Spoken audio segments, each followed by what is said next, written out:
Well, hey, and welcome to Ali's Self-Sufficient, and today we're going to be doing an apricot and rhubarb crumble for Christmas dinner. Well, at least for our dessert for Christmas dinner, so welcome to this garden to the plate.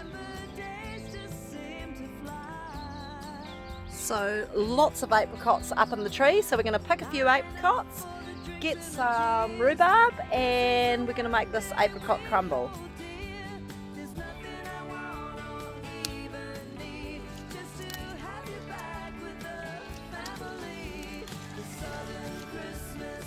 And they're a little bit split from all the water, but they're ripe and ready to go.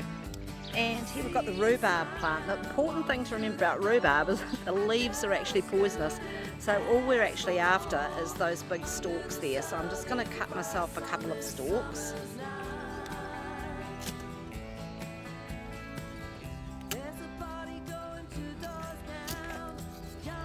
That's it, that's our stalks. And it's just really a matter of peeling the apricots, getting the kernels out, and of course part of my seed thing, I'm collecting these kernels to grow other apricot trees. So I'm just going to let those dry out and we'll plant them, but for now just getting the apricots peeled and then slicing them up and potting them in a pot. So nice to be cooking and hearing my son singing in the background in the bedroom. So anyway, we slice these up and going to put them into a pot. And I'm using these instead of apples really because I've got apricots that are actually ripe, and they'll go really nicely with the rhubarb that gives it a little bit of tart. Just wash the rhubarb and just chopping it up to put it in the pot. And I'm going to use, instead of sugar, I'm going to use dates and just chop up dates, and they're fantastic because they actually melt in the mix and add sugar without you actually having to add sugar as such. There we go, and in with the rhubarb. And they're just about there, then the dates. And then just chop up the dates, and they're going to add our sugar content, and they will melt into the mix in the pot. And then we'll just be ready to boil it all and put the crumble on the top. So just 3 or 4 dates is enough to actually sweeten the entire tart. And there we have the mix, and it's just a matter now of boiling that through until the rhubarb and the dates disintegrate. And then we'll be ready to put it into the flan dish and put the crumble on. So now we're going to make the topping. So that's just a matter of putting in a few almonds and a few cashews and just grinding them up, and a few hazelnuts and just grinding them up, put into the crumble. Now just get that down to a nice consistency. It's for our crunchies, for our topping. Then the crumb mixture in the bowl, and add in, I don't know, I've got this great big heaped tablespoon, more than that, probably a couple of 3 tablespoons of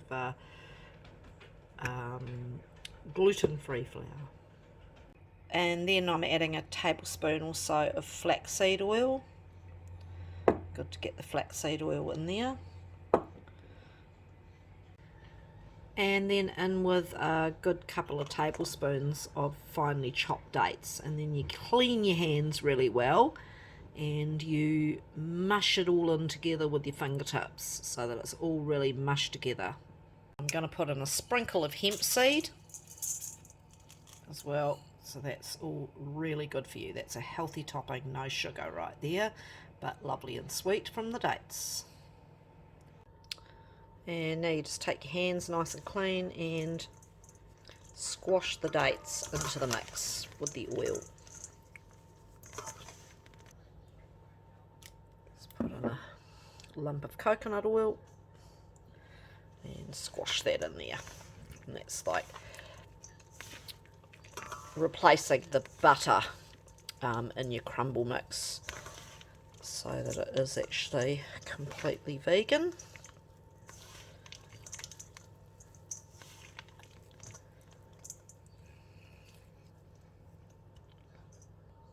And there's our mix, ready to put on top of all the fruit. Now this is the mix that we've just poured in from the saucepan, and that's your rhubarb, apricot and date inside there. That's all been cooked together, and probably best to let that cool a little before putting the crumble on. Now just spread the crumble all over it. Break up all the big lumps.